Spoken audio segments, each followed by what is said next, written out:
Va ora in onda Lega e dintorni.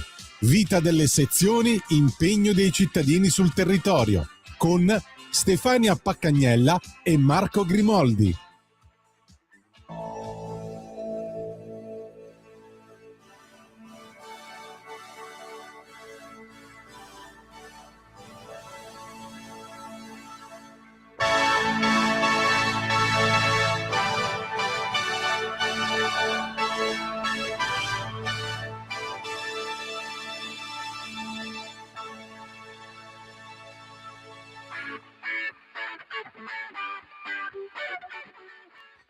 Buon pomeriggio a tutti i nostri radioascoltatori da Marco Grimoldi. Stefania Paccagnella. Salutiamo subito Natalia che è lì presente, ha fatto dei gesti rocchettari e via dicendo. Dice tutto lui.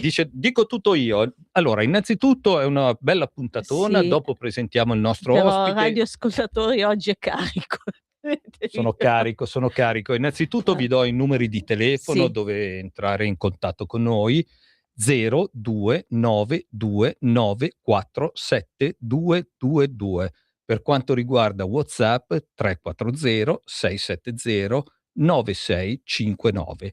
Allora, questo qua è una puntata, parlo con i nostri radioascoltatori, che dico delle piccole cose, l'abbiamo cercato io e la Stefania, perché ci interessa moltissimo il nostro territorio, ci interessa moltissimo, visto che siamo il mese di agosto e quindi spiagge, fiumi, laghi.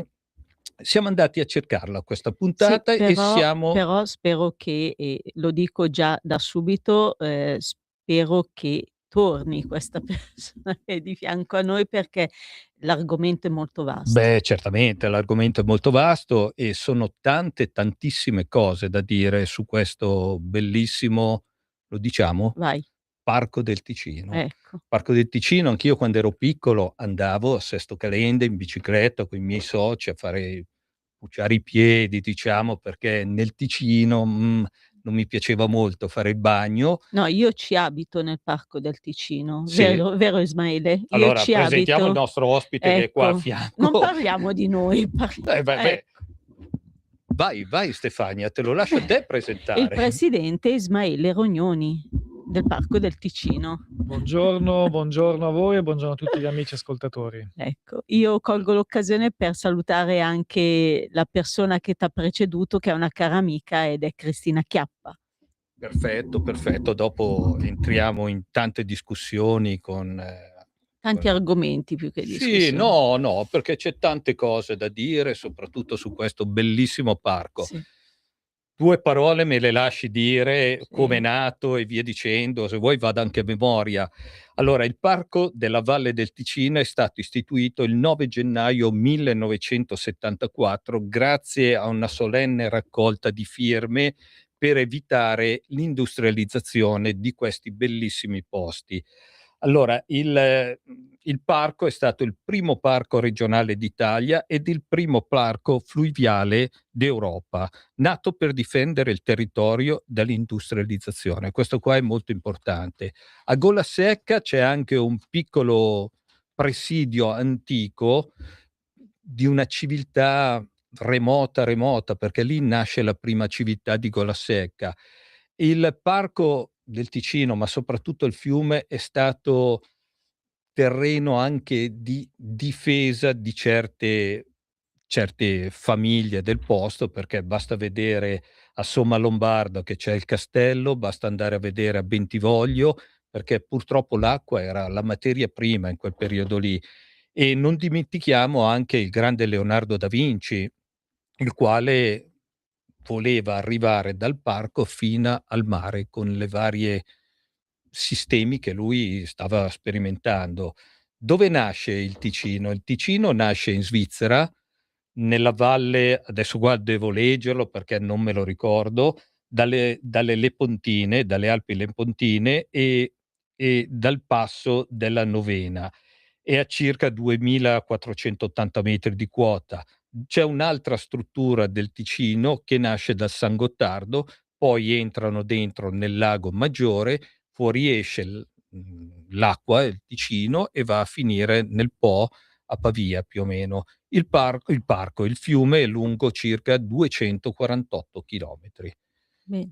Mi sai dire qualcos'altro di te, Ismaele?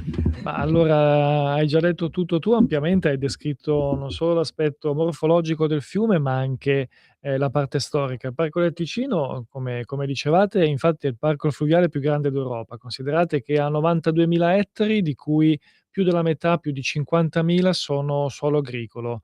Quindi sono quella parte che rende così importante la nostra zona, il nostro territorio.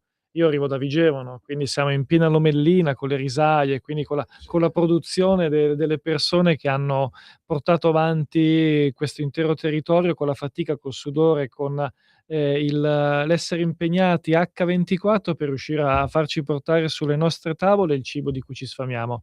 Potrei parlare, non basterebbero 1 ora di trasmissione, ma ne basterebbero 10, ma Come ha potrei. detto la Stefania, ti verremo qua anche un'altra No, volta. assolutamente, Io, perché l'argomento è io vasto. voglio partire dalle bellezze del Parco del Ticino, bellezze nel senso animali, perché parlando con Ismaele mi ha detto: guarda che sono arrivati dopo 500 anni i castori, e poi è arrivato anche un altro animale che molti lo giudicano cattivo, brutto, perché va a uccidere altre prede, però serve il lupo. A te, Ismaele.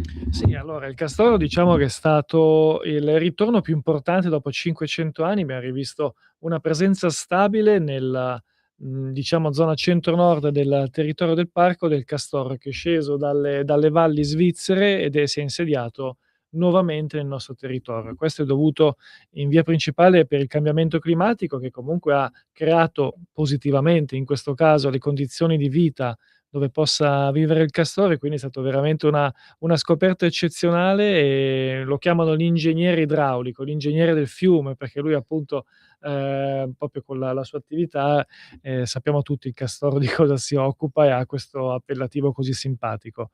Un'altra questione invece riguarda il lupo. Il lupo spesso viene demonizzato come se fosse, un animale che ammazza i cani, sbrana le pecore, uccide la gente, ma poi fondamentalmente non è così. Noi abbiam visto comunque nel nostro territorio ci sono pochi esemplari, sono l'unica famiglia di lupi che lo abita, e ci stanno dando una mano importante. In base anche a studi universitari abbiamo visto che uno delle prede di cui è ghiotto è la nutria, che allora nutria crea 3000 problemi su tutti i canali irrigui, perché comunque scavando fa sprofondare, fa cedere gli argini, e noi abbiamo visto che il lupo ne è veramente ghiotto e paradossalmente ci dà una mano importante sul contenimento della fauna, col capriolo, con i cinghiali. Quindi diciamo che all'interno del Parco del Ticino il lupo non è un problema, ma anzi ci dà una mano a costo zero. Sì, perché guarda, le nutrie sono degli animali, insomma, sono state prese per la pelliccia, tutte queste belle cose qua, e poi dopo rovinano l'agricoltura.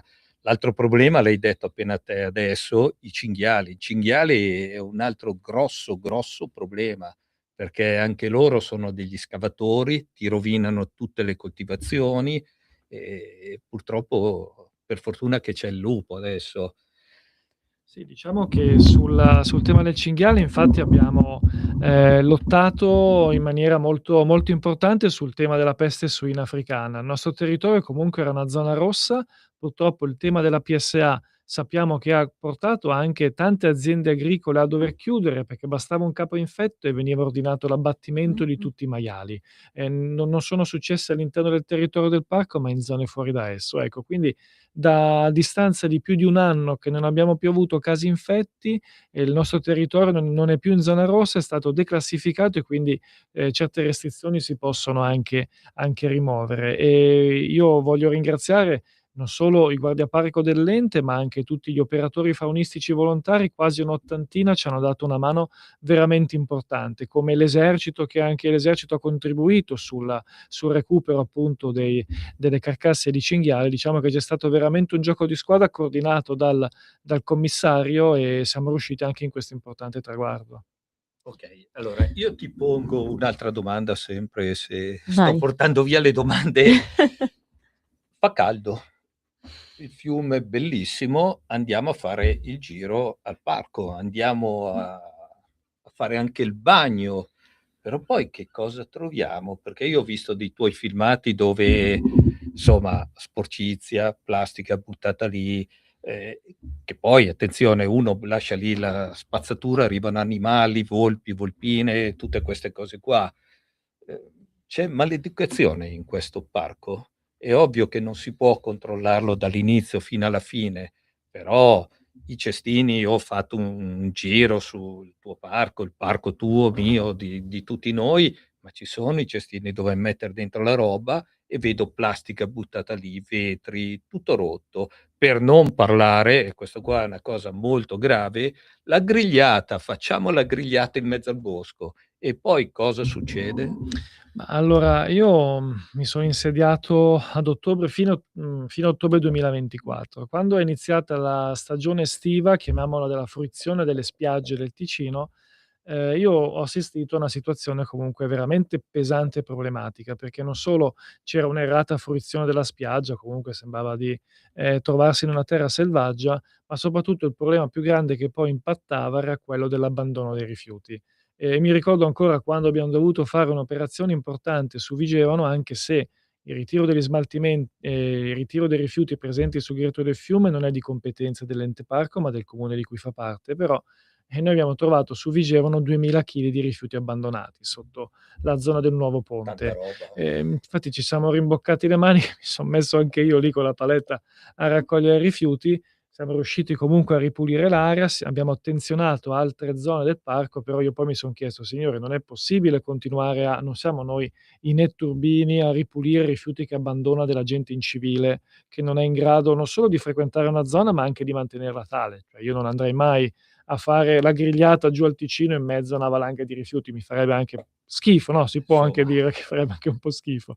E allora io quest'anno ho chiesto un enorme sforzo all'ente, ai guardiaparco e agli oltre 300 volontari che fan parte dell'ente parco, e abbiam deciso di partire subito da Pasquetta. Quindi quando iniziava la stagione estiva siamo partiti organizzando dei controlli, nei weekend, guardiaparco, volontari, anche le guardie ecologiche della provincia di Pavia, e in alcune parti abbiam fatto operazioni più sinergiche, come l'ultima domenica scorsa, in sinergia con i comuni, con le polizie locali, perché l'intento era non solo quello di informare e di prevenire, ma anche di intervenire, quindi di sanzionare. Perché se tu e io non so come ci si comporta a casa propria, perché comunque, bisogna dirlo che la maggior parte di chi usufruisce di queste spiagge è di origine straniera. Io quindi non capisco come ci si comporta a casa propria, ma io non abbandono i rifiuti in camera, in cucina, in sala, non vivo in mezzo ad una latrina a cielo aperto, e quindi non solo li si informava, ma si sanzionava anche in base a quello che dice il testo unico ambientale.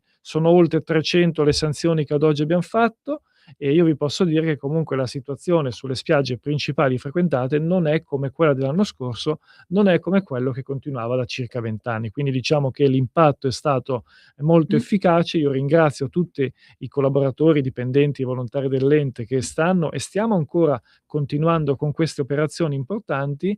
Ne avremo a breve anche nel weekend di Ferragosto e anche in quello successivo, però diciamo che sicuramente con la prevenzione e quando serve con la repressione i risultati si stanno ottenendo. eh beh, sì, hai detto tanto perché tutto sommato andare a trovare rifiuti, poi ci sono mosche, zanzare, tutte queste cose qua, non è bello.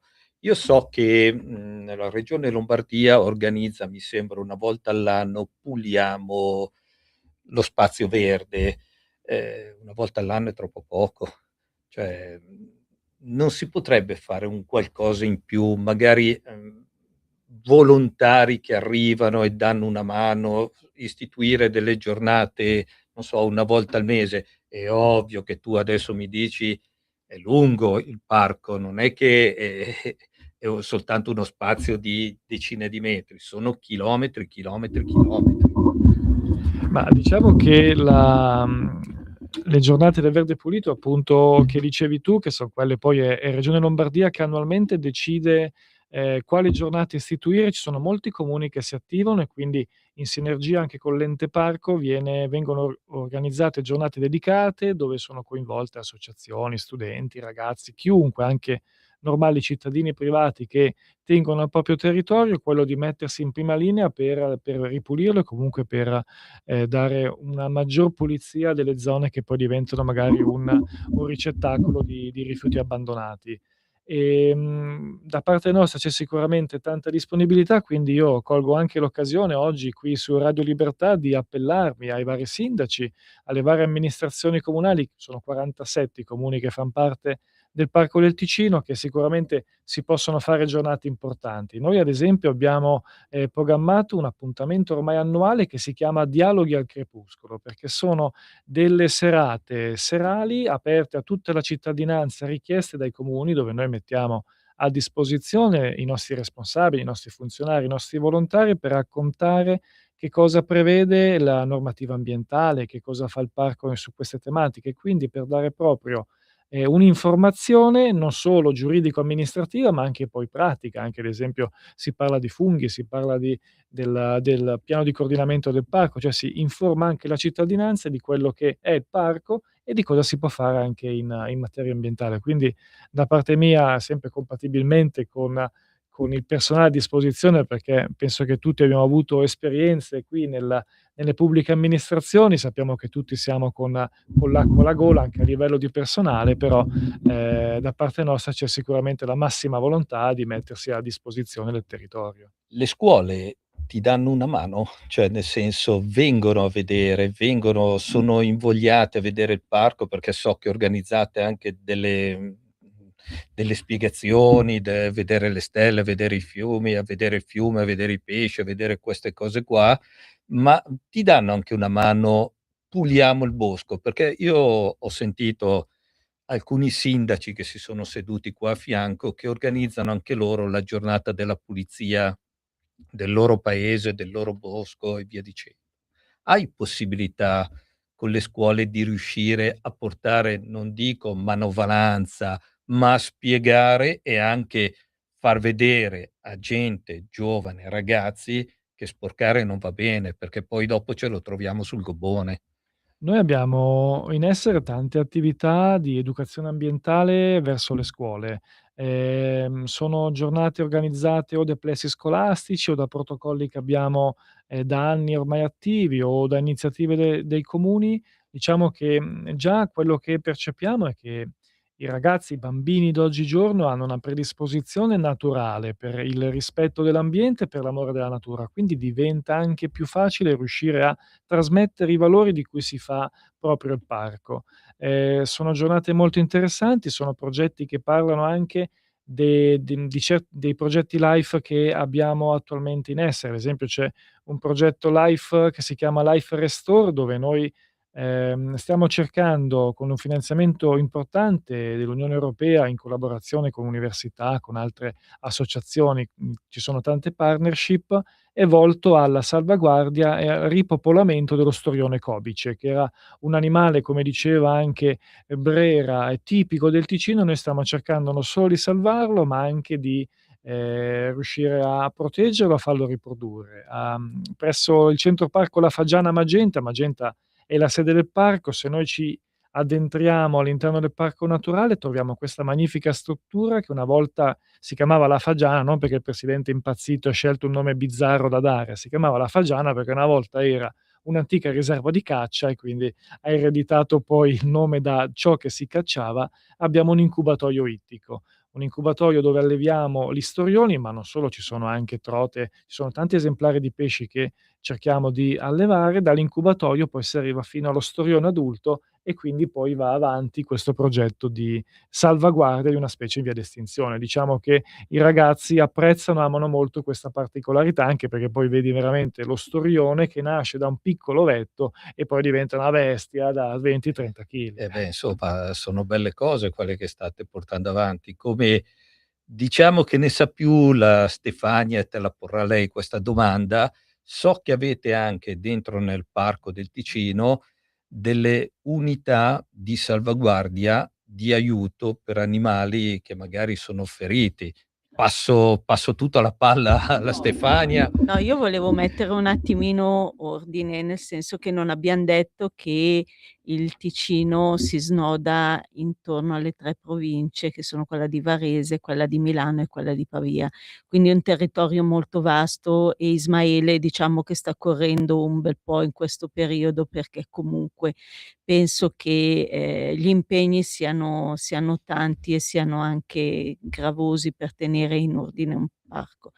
Noi ne abbiam parlato al telefono e la cosa mi piace perché la sensibilità delle persone anche attraverso i social ultimamente è molto, molto forte. La salvaguardia appunto degli animali che si trovano spesso feriti all'interno del parco, sulle strade piuttosto che, in incidenti. A me è capitato di portare un piccione alla Fagiana in un altro posto che, vabbè, non fa parte del Parco del Ticino, però aiuta anche la fauna selvatica. Hai voglia di parlarne?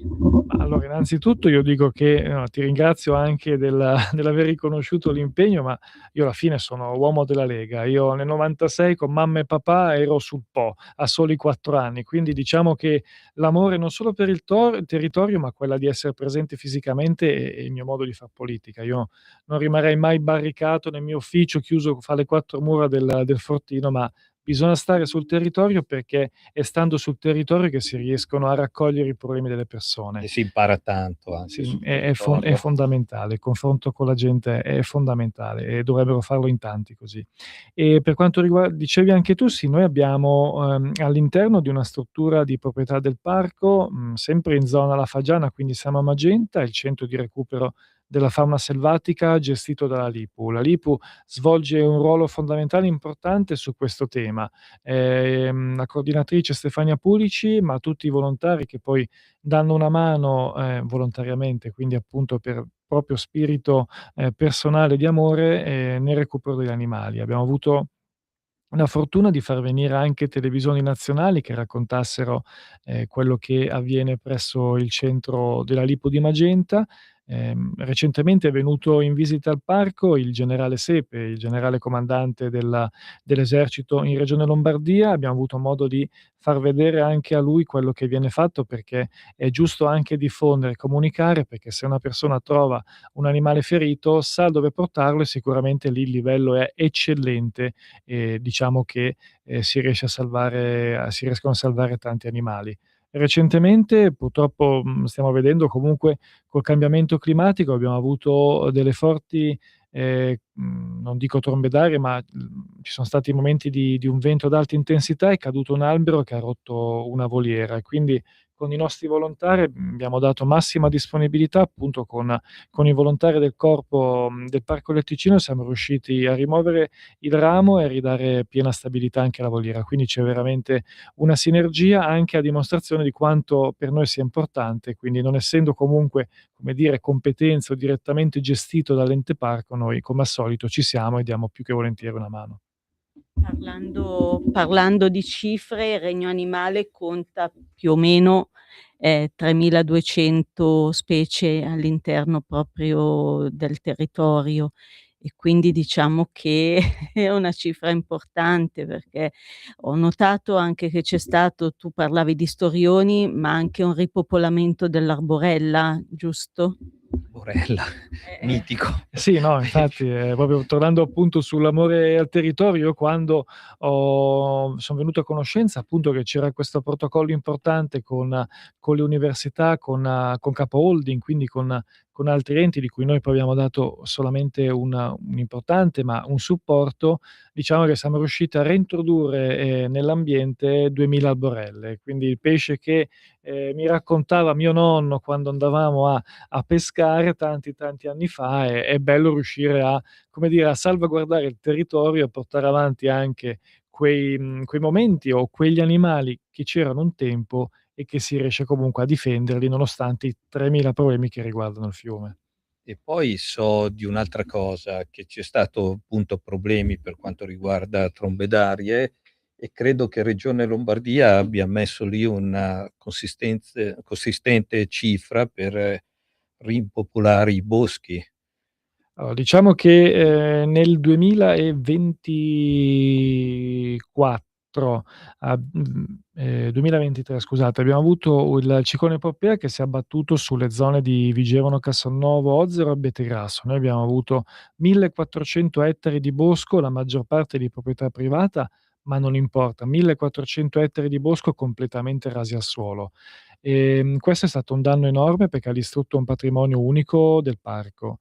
Diciamo che con un progetto europeo LIFE siamo riusciti a ottenere un finanziamento fondamentale di 7 milioni di euro, aggiungendo poi i finanziamenti degli altri enti che hanno poi partecipato al bando, sono 11 milioni di euro complessivi, di cui appunto 7 verranno impiegati per cercare di recuperare quel patrimonio forestale che è stato distrutto.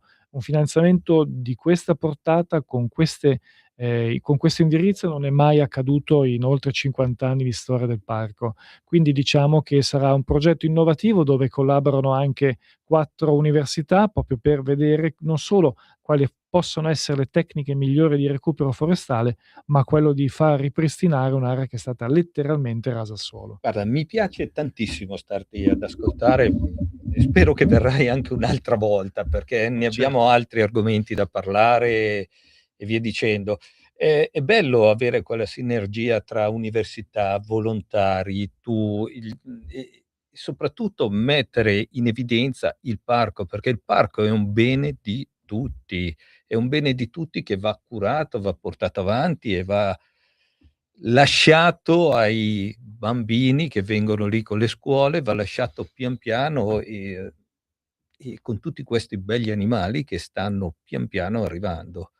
Senti, siamo arrivati, abbiamo 1 minuto, qua c'è una specie di scherzetto tra me, perché adesso mi racconterà che canzone mette, non mi mette i soliti Pooh, non mi mette le solite cose, la Stefania. Che cosa mi hai messo questa volta, Stefania? Guarda, siccome siamo 3 contro 1 volevo metterti che canzone, inno dell'Inter, ma ho Aspetta che chiamo Matteo scelto Salvini, che oh, così risolviamo la questione in questa è questo momento. vecchia. Vecchia, non lo so. No, ho scelto i Garbage con The World Is Not Enough ed è una canzone che ha fatto parte anche della colonna sonora di 007, non so quale, Ah, non hai studiato, abbiam detto, quindi dato che la cosa è un po' una missione importante, ho scelto questa canzone. perfetto, va bene. Okay? Pensavo che mi mettessi "Ci vuole un albero per No. far", Basta no, Marco, basta, calmati. sono fermo. Salutiamo tutti i nostri radioascoltatori e sentiamo questa bellissima canzone che ha messo la Stefania e a presto. The room was completely Stanco di perderti i tuoi programmi radiofonici preferiti? Vorresti la tua musica, le tue voci amate sempre con te, ovunque tu vada? Radio Libertà, l'applicazione che trasforma il tuo smartphone e tablet nella tua radio personale. Scaricala ora, è gratis per i dispositivi Android e iOS. Avrai tutta la programmazione quotidiana di Radio Libertà a portata di mano. Scopri di più su radiolibertà.net. Semplicemente la tua radio. ain't that a kick in the head. Ascolta i tuoi programmi preferiti, le notizie, la musica che ami e non solo. Con l'app di Radio Libertà puoi interagire con i conduttori, anche quando sei in movimento. Non aspettare, cerca Radio Libertà nello store del tuo smartphone o tablet e scarica l'app gratuitamente. Radio Libertà, tutta la radio con te. Scopri di più su radiolibertà.net. Semplicemente la tua radio.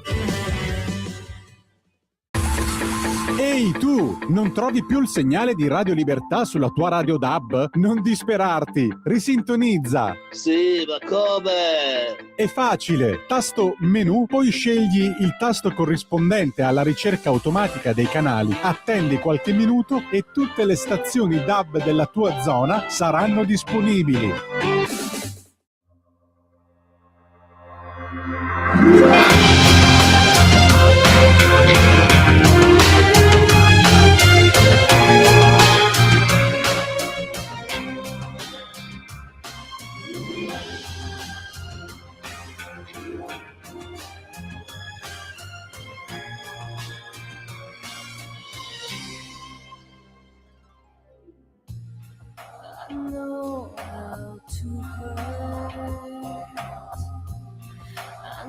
know how to heal.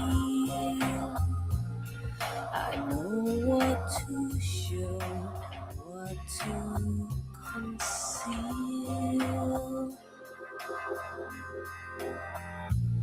I know when to talk, and I know when to touch. No one ever did one time too much. The world is not enough, but it is such a perfect place to start, my love. And if you're strong enough, together we can take the world apart, my love. People like us know how to survive. There's no point in living if you can't feel alive.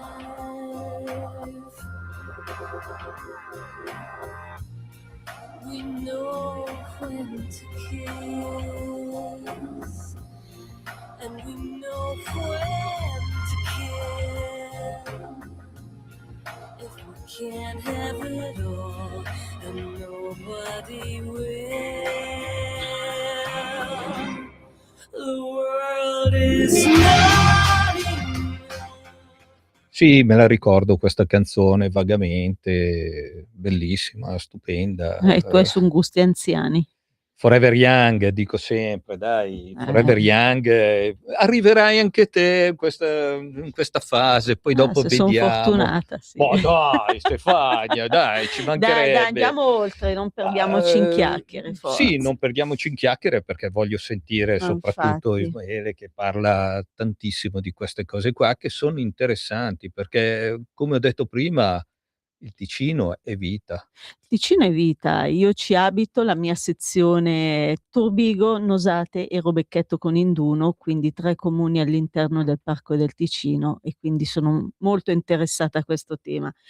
La cosa che mi interessa è anche sapere la fruizione del Parco del Ticino come turismo.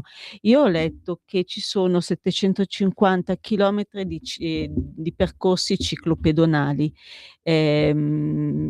utilizzati in maniera corretta a volte purtroppo no, perché qualche ciclista anche lì getta qualche carta che insomma non è biodegradabile, ma ci puoi spiegare bene o male dove si estende tutto questo percorso che è importante?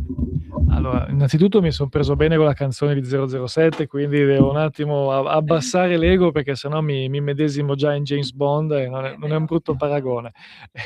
No, esatto, come dicevi tu il parco ha oltre 700 chilometri appunto di rete sentieristica. All'interno del parco passano i percorsi principali. Abbiamo quello più importante a livello europeo, l'E1, che inizia da Capo Nord in Norvegia, arriva fino a Capo Passero in Sicilia, attraversa completamente il territorio del parco. Abbiamo la via Francigena, la via Francisca del Lucomagno, sono proprio quei percorsi fondamentali, percorsi appunto, scusate il gioco di parole, da centinaia se non migliaia di turisti ogni giorno, ogni settimana. Io diciamo che sulla parte di manutenzione sentieristica, che è un po' un problema appunto visitando il territorio, è un po' uno dei problemi che sorge, perché comunque io ho solamente 2 operai su tutto l'ente, di cui uno è andato in pensione, quindi stiamo cercando attualmente il sostituto. Ci sono delle cooperative, ci sono anche i volontari stessi che comunque quando è possibile danno disponibilità, però quello della manutenzione sentieristica è uno dei temi più importanti che ho deciso di affrontare, non solo perché viene segnalato dalla gente, ma perché è giusto comunque rendere fruibili questi sentieri che magari spesso anche a causa delle tempeste e dei cambiamenti climatici o vengono invasi o cresce l'erba o cade un tronco che te lo blocca, quindi come oggetto di una compensazione stiamo attendendo appunto di partecipare ad un bando di regione, dovremmo avere degli importanti finanziamenti che io ho chiesto di destinare appunto alla manutenzione sentieristica e anche al rifacimento della segnaletica. Quindi diciamo che questo è uno dei temi più importanti che ho deciso di affrontare. In più, io quando sono arrivato a gestire il parco mi sembrava un pochino assurdo che non avessimo contezza di quanti visitatori entrano. Capisco che è impossibile, però ho detto cerchiamo comunque di trovare un metodo per fare anche un conteggio, perché io vorrei sapere quanti turisti effettivamente passano in questi sentieri. Allora stiamo individuando un punto specifico, dovremo anche lì tramite un bando, perché senza bandi non si camperebbe, riuscire a posizionare un contapassi, un contapersone che attraversano, quindi anche per avere un'idea più o meno di quante persone entrano nel parco. Poi, come dicevi anche tu, spesso capita anche a me, io avevo davanti un ciclista, non eravamo all'interno del parco, però eravamo vicino alla sede di Magenta e non solo si metteva in mezzo alla strada, quindi mi dava anche leggermente fastidio. Cosa fa? Prende una barretta, cioè ciclista, tu dici una persona che ci tiene l'ambiente, no? Che ci tiene la natura. Prende una barretta, se la mangia e mi butta la carta che mi viene anche sul cofano. Io non l'ho investito perché probabilmente poi finivo nel penale, però diciamo che se anche dagli stessi ciclisti ci fosse veramente concretamente una passione in più per l'ambiente, ne beneficerebbe chiunque. Infatti, parlando anche di turismo, una zona, importante sotto ogni profilo e, discutendo anche con Marco prima della trasmissione, le coste vengono utilizzate, come ti ho detto prima, da noi si diceva il mare dei poveri e quindi, diciamo che la domenica è luogo di, utilizzo da parte di persone che fanno anche un uso, poco corretto, nel senso che vengono posizionati comunque gazebo, griglie dove, probabilmente, non voglio dire nulla di male, però, potrebbero causare anche degli incendi. Ho visto che c'è stato proprio a Turbigo anche un intervento proprio con la polizia locale, con i volontari del parco, che saluto Alessio Marchese, saluto anche un caro coscritto Giorgio Mira e tutti le persone che fan parte dell'unità mobile. Avete fatto un importante anche intervento sull'ex area Vita Maier. Saluto anche il mio assessore Davide Cavaiani, assessore di Turbigo, il sindaco Fabrizio Allevi. Sì, come dicevi, rientra appunto in quegli interventi che ho deciso di incominciare a Pasquetta. Domenica siamo stati all'ex area Vita Maier di Turbigo, perché era una delle zone indicate dalla popolazione come fonte di problemi. Noi alla mattina siamo stati presenti appunto con il sindaco Allevi e con gli agenti di polizia locale, unitamente a Guardia Parco e guardie ecologiche volontarie dell'ente parco, per informare, per controllare, perché comunque, diciamo che se si vuole usufruire di un'area naturalistica così bella, che praticamente ha il Ticino che la divide e dalla Lombardia al Piemonte, lo bisogna fare in maniera corretta. Abbiamo impedito a 3 famiglie di accendere un barbecue, perché comunque bisogna anche capire che non solo c'è un divieto, c'è un divieto anche, come dire, di doppia importanza, visto che recentemente Regione Lombardia ha emanato un'allerta incendi e quindi diciamo che l'attenzione è maggiore, ma, bisogna anche capire che poi non è che si può andar lì a godersi la giornata e poi quello che mangi, quello che avanzi meglio lo butti sul greto perché tanto il primo passatemi, non posso dire parolacce, mi è stato detto, quindi il primo individuo che passa deve raccoglierlo e smaltirlo mentre io faccio quello che voglio. Quindi noi siamo poi tornati nel pomeriggio, anche perché avevamo avuto, direttamente lì una segnalazione che la settimana precedente doveva intervenire un'ambulanza e non era riuscita a passare a causa della sosta selvaggia, e quindi abbiamo identificato la mattina 50 persone, al pomeriggio abbiamo elevato 15 sanzioni, tutte a livello comunque, di parcheggi non corretti in zone non idonee, e poi, diciamo che è anche corretto dire abbiamo, ricavato un'importante notizia da parte di una cittadina, di una ragazza che era presente, che è venuta a raccontarcela, ma poi ho visto che era stato anche pubblicato sui social. Praticamente c'era questa piccola comunità peruviana che la settimana precedente ha voluto mettersi, all'opera a disposizione, rimboccandosi le maniche, hanno ritirato 27 sacchetti di rifiuti. Quindi si son messi a ripulire il greto del fiume. Io l'ho ringraziata a nome di tutto l'ente, perché è anche bello che una persona comunque di origini straniere, una comunità che non è italiana, insegna anche alle persone che sono lì che guardano come ci si deve comportare. Io Altro, ti altro faccio tema, una domanda prima magari di... quello che vuoi dire. No, Vai. io vado sui volontari. Tu stai parlando che hai bisogno di volontari perché volontario è una cosa bella, perché fai del bene a te stesso e alla comunità. Come si fa a entrare nelle associazioni che ci sono nel parco ed essere un volontario? Quali sono il cammino che bisogna fare? Se hai anche qualche indirizzo da dare alle persone, vedi te. Ma allora, sicuramente voi, potete guardare sul sito dell'ente, ci son tutti i numeri di telefono, gli indirizzi mail di riferimento del nostro settore volontariato, dove si può entrare a fare parte. Considerate che il Corpo Volontari del Parco Lombardo della Valle del Ticino fa parte di colonna mobile di Regione Lombardia. Siamo l'ente insieme ad A2A e all'Associazione Nazionale Alpini che fan parte di quell'unità specializzata di Regione Lombardia che in caso di calamità, catastrofi, non solo su suolo nazionale, ma anche all'infuori dell'Italia interviene. I nostri volontari son stati all'Aquila, son stati in Emilia Romagna quando ci sono state le alluvioni, son stati alla Matrice, quindi quando l'Italia ha avuto negli ultimi 50 anni, perché più o meno il Corpo Volontari anch'esso si sta avvicinando al 50° anno di compleanno, è intervenuto e è stato presente con responsabilità, con serietà e con professionalità.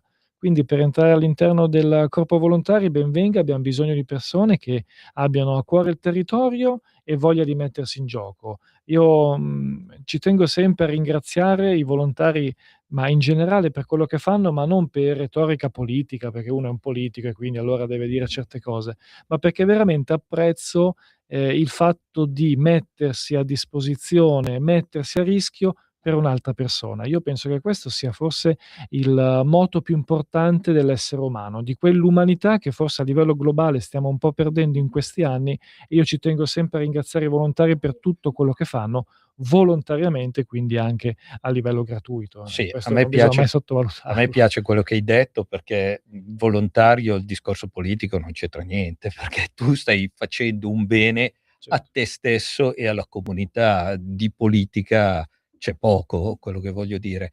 Nient'altro, io faccio un appello ai nostri radioascoltatori che chi vuole dare tempo, spazio. Banalmente, che chi non se la sentisse poi, puoi smentirmi se non è vero questa cosa, chi non se la sentisse di operare sul campo c'è anche, il bisogno, la necessità di avere persone anche che puliscono i mezzi, li tengono operativi e di conseguenza pronti ad entrare nel momento in cui c'è bisogno Beh, c'è di sempre una arri segreteria dove uno fa il corso e porta avanti questo discorso qua e sì, no, ma soprattutto anche per manutenzione. meccanici, eccetera, quindi Diciamo che c'è spazio per chiunque, considerate che il corpo volontario appunto si distingue in 3 professionalità: protezione civile, antincendio boschivo e guardie ecologiche volontarie. Quindi, agli amici radioascoltatori, se vogliono entrare in questa magnifica famiglia sono i benvenuti.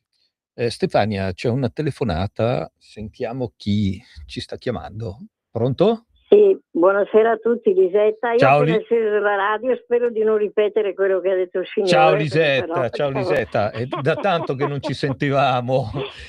Vabbè, ogni tanto vi sento, Ma no? Io vi sì, sento sempre, Lisetta, solamente sì. che se c'è qualche argomento naturalmente che mi interessa è perché devo saltare fuori, perché le donne sono fatte così, almeno io. Ma certamente, ci mancherebbe dai, cioè va bene così, cioè. Vai Lisetta. Allora, io volevo aggiungere che soprattutto nei boschi, la tutela dei boschi sta soprattutto nelle mani dei cittadini. Alcune regole, mi sembra che ho letto, vengono ormai ripetute da tempo: non buttare a terra mozziconi di sigarette o fiammiferi accesi che possono incendiare l'erba secca, ma anche non bruciare stroppi e paglia e altri residui agricoli senza le dovute misure di sicurezza. Allora, in particolare, volevo sottolineare io, devono fare attenzione all'area di parcheggio del proprio veicolo, ci mettiamo dentro anche le macchine, perché le marmitte calde potrebbero incendiare l'erba. La protezione civile, infine, ricorda di non accendere falò nei boschi, questo lo sappiamo tutti, o quasi tutti, insomma, avvalendosi piuttosto delle apposite attrezzature per barbecue e non abbandonare i rifiuti della natura dal momento che potrebbero diventare un pericoloso combustibile. Nient'altro. E Lisetta, poi io potrei aggiungere anche, per non respirare il fumo è necessario stendersi a terra in un luogo dove non c'è vegetazione. Nient'altro. Da Lisetta, quello che ho letto io in biblioteca. Vi saluto e spero Lisetta, di è non aver sempre un detto quello piacere che ha già detto il sentirti, signore. è sempre un piacere sentirti e adesso lasciamo la parola a Ismaele e nient'altro. Ciao Lisetta, Tutti quanti, arrivederci. ciao. Ma D'altronde, Ismaele, il discorso ne hai accennato prima, perché si mettono le macchine in determinati posti e non in altri? Perché c'è il rischio di bruciare il terreno, perché ho visto vari filmati che hai fatto anche te del Parco del Ticino che purtroppo è andato a fuoco certe cose. A te. Io saluto alla signora Lisetta e la ringrazio perché ma io lo sapevo che Radio Libertà è ascoltata solo da gente di qualità, quindi se vogliamo usarlo anche come È una slogan. nostra affezionata Radio Libertà, Lisetta, è sempre al punto giusto e preparata su tante cose, Ma Lisetta. infatti quello che ha detto è giustissimo e fa piacere che arrivi da una persona che sta ascoltando, che ha a cuore il suo territorio, che ha a cuore quel bosco dove magari da bambina andava a giocare, che non può diventare una terra selvaggia. Sì, il territorio del parco io potrei dire nell'ultimo mese è stato letteralmente devastato da incendi. Anche la settimana precedente abbiamo avuto una decina di incendi, da Pavia a Robecchetto, da Vigevano al nord della provincia di Varese. È stata veramente una lotta estenuante dove i nostri volontari dell'antincendio boschivo venivano costantemente chiamati ad intervenire, quindi io colgo l'occasione per ringraziarli pubblicamente perché sono veramente degli eroi. Se siamo riusciti a contenere, a bonificare tutti questi incendi, che son diventati poi anche a livello nazionale, avevamo anche le televisioni nazionali sul territorio a raccontare, a documentare, è per merito esclusivamente loro. Quindi io le regole son state già dette e ci tengo a ribadirle. Stiamo attenti perché, non è solo magari la dolosità o meno dell'incendio stesso, ma è proprio il clima che c'è. Con questo caldo, con questo secco, anche con la tipologia di piantagione, comunque di conifere ricche di linfa, è veramente facile provocare un incendio che poi diventa veramente complicato da gestire e si ingigantisce. Quindi, se, i nostri cittadini, i nostri ascoltatori, per caso dovessero vedere un principio di incendio nel bosco, io li invito a contattare il numero unico di emergenza che è il 112, contattare il 115 che è il numero specifico dei Vigili del Fuoco o il 1515 dei Carabinieri Forestali che poi saranno loro ad attivare chi deve intervenire, se Vigili del Fuoco, volontari dell'antincendio o altre unità. Quindi se giochiamo tutti assieme anche, nei confronti non solo di una natura che si sta ribellando, magari anche nei confronti di qualche delinquente che compie certi atti, riusciamo sicuramente a intervenire e magari anche a beccarlo. E soprattutto è entrata Lisetta prima e stavo finendo il discorso,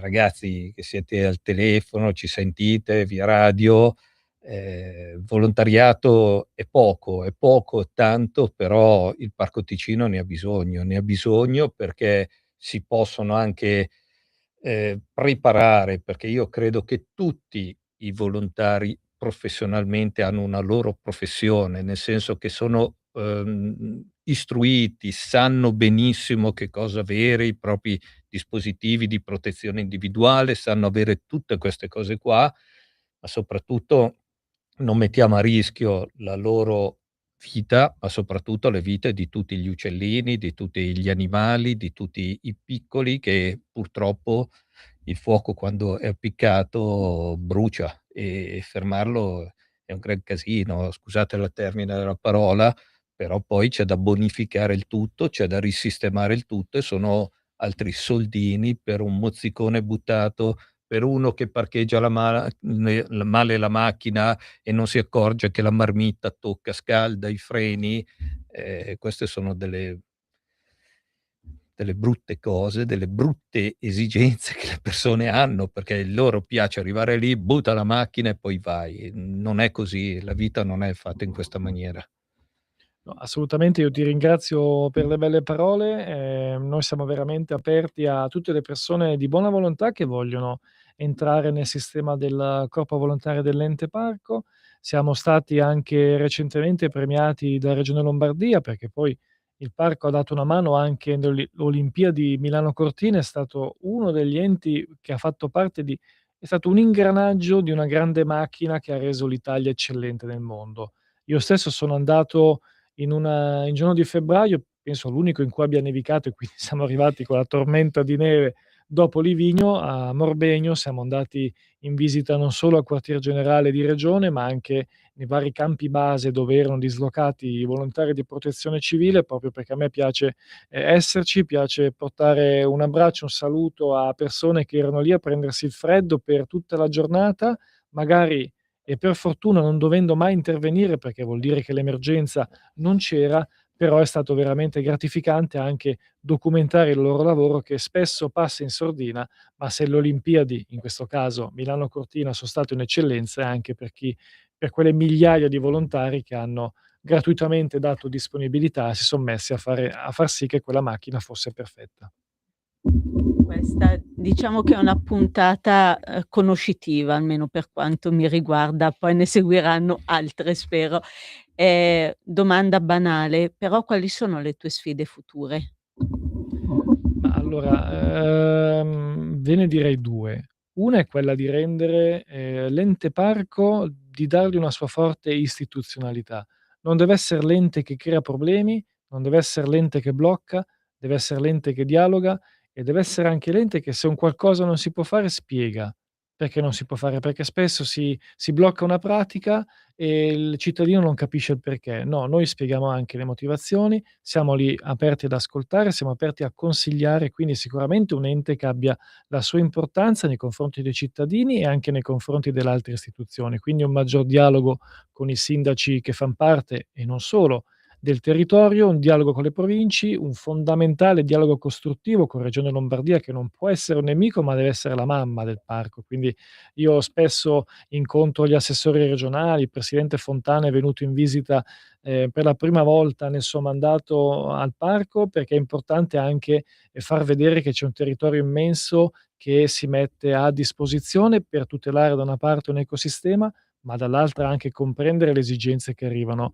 dai territori. Quindi sicuramente una prima sfida è questa e una seconda sfida è quella di lo ripeto, io arrivo da un territorio che ha fatto del suolo agricolo, il suo motore, la difesa del suolo agricolo, perché io comprendo le esigenze di energie alternative, di fonti energetiche alternative, però io non posso sognare, o meglio avere un incubo domani di svegliarmi una mattina e vedere il nostro territorio letteralmente invaso di pannelli agri-fotovoltaici su suolo agricolo. Quindi quello di rendere un terreno che è fonte di cibo, che è fonte di vita, una distesa di pannelli che un domani saranno, rifiuti elettronici da smaltire, le cui batterie al piombo potrebbero anche percolare nel terreno e quindi rendere sterile, rendere inerte quel terreno, e questo è veramente una delle sfide sulle quali il parco si sta muovendo in piena sinergia con Regione Lombardia. Regione Lombardia recentemente con il PDL 175 appunto ha affrontato questo tema che ricalca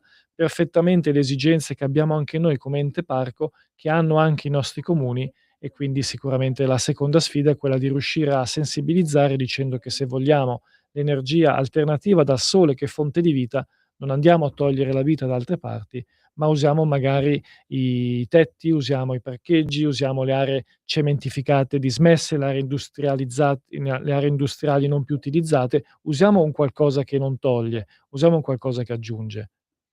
E d'altronde è un polmone da respirare in maniera giusta, perché, benefici ce ne sono sempre. Se uno cura bene il proprio territorio, cura bene il parco, cura bene la flora, gli animali e via dicendo, è sempre un qualcosa che ti Ho arricchisce. visto, anche l'ultimo successo sulla Ranteghetta nei comuni di Marcallo Concasone, Santo Stefano e Ossona. È stato un successo.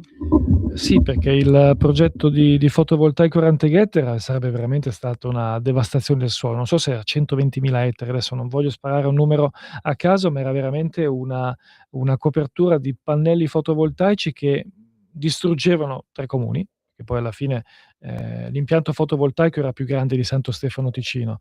I comuni si son messi tutti all'unisono, hanno tutti seguito appunto quella strategia di farsi forza. Regione Lombardia, anche noi come parco, pur non essendo dei comuni all'interno del parco, abbiam dato disponibilità, abbiam dato consulenza. Anche con il nostro direttore siamo stati molto vicino alle esigenze di questo territorio, e non posso che esprimere soddisfazione che questo progetto sia saltato, perché sarebbe stato veramente una distruzione dalla quale non ci saremmo più ripresi. E poi quando piove che cosa succede? Tiriamo via gli alberi, le radici, il terreno cos'è? Diventa tutta palude, diventa frane, guarda quanti disastri sono stati fatti per la mancanza di incuria sui boschi. Non sto parlando del Ticino, sto parlando di altre cose. Poi ti trovi e poi siamo lì tutti a piangere, poverini, poveretti, quando devi coltivare i beni che c'hai a casa tua e portarli ad essere top. Potrebbe essere tema di una prossima puntata, perché Hai già finita? siamo qui alla fine, però io vorrei che Ismaele lanciasse un appello sulle spiagge, perché comunque siamo ancora in estate. Lanciamo un appello sulla pericolosità dell'acqua del Ticino. E soprattutto, scusami Ismaele, che non ci siano giornate gioiose che poi alla fine si tramutano in giornate, purtroppo qualcuno ci rimane. Infatti sul fiume Ticino esiste un divieto di balneazione che è sancito per motivi igienico-sanitari da parte delle varie ATS, e che poi diventa effettivo con le ordinanze dei vari comuni.